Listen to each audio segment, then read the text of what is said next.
Well, we'll go ahead and start taking calls. And we got Eric. Is you there? Hello, Eric. Do. Eric in Austin, you're on the air. Okay.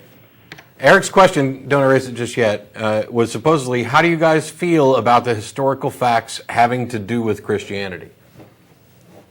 I have no idea which historical facts Eric might have been referring to, but I'm not aware of any historical facts that confirm the theological and supernatural claims of Christianity by any stretch of the imagination. The fact that Christians existed, the fact that Jews and Israelites existed, the fact that the places mentioned in the Bible existed are no more to the relevancy or truth of Christianity than they would be for any other religion. But you can make stronger statements than that. Yes, and the stronger statements that you can make include things like there's no evidence supporting the Israelite exodus.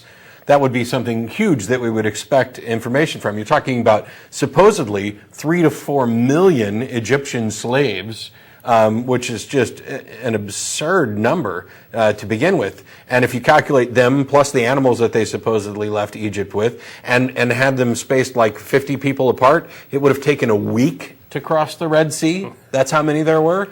And yet we find no evidence of the Pharaoh's army drowned in the Red Sea. We find no evidence that they were even there. There's no Jewish culture infused in Christian culture, and archaeologists have come out, including Finkelstein and some others, who've said there's no evidence that any Israelite was in Egypt prior to the 13th century BCE. It's just not there. Right. But what other things? Christians keep citing, well, the empty tomb. Okay, I got an empty wallet. Does it mean I'm broke? I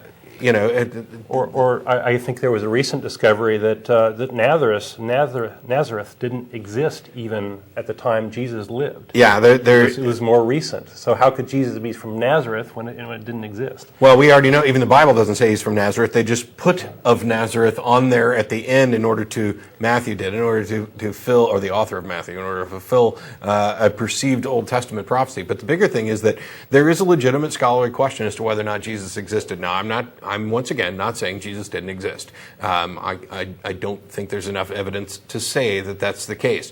And from an historical perspective, if we were just to, I think you're welcome, John. If we were to compare the evidence for the existence of Jesus for let's say the evidence for any other historical figure, there are many other historical figures that we would accept existed based roughly on that kind of evidence. However, there's something about the nature of the Jesus character in the Bible that goes beyond the nature of other supposed historical figures, and that is who he is intrinsically tied up with what he is. And if you want to say that there was some itinerant rabbi named Yeshua roaming around in the very early first century CE, Big deal, right? Yeah, okay. I'm with you. And, I know lots of guys named Joe. But it's quite a different thing to say that the stories about this person as recorded in the Bible are an accurate representation of word and deed, including supernatural events. There's a reason people like Thomas Jefferson went through and redacted the Bible to remove those supernatural elements. So with regard to what history has to say about Christianity, I don't know that it says too much, except that a bunch of people believed this group of religious claims in the same way that other bunches of people believed other bunches of religious claims. There's no, if you're citing historical evidence for the truth of Christianity, there's nothing. There's a dearth.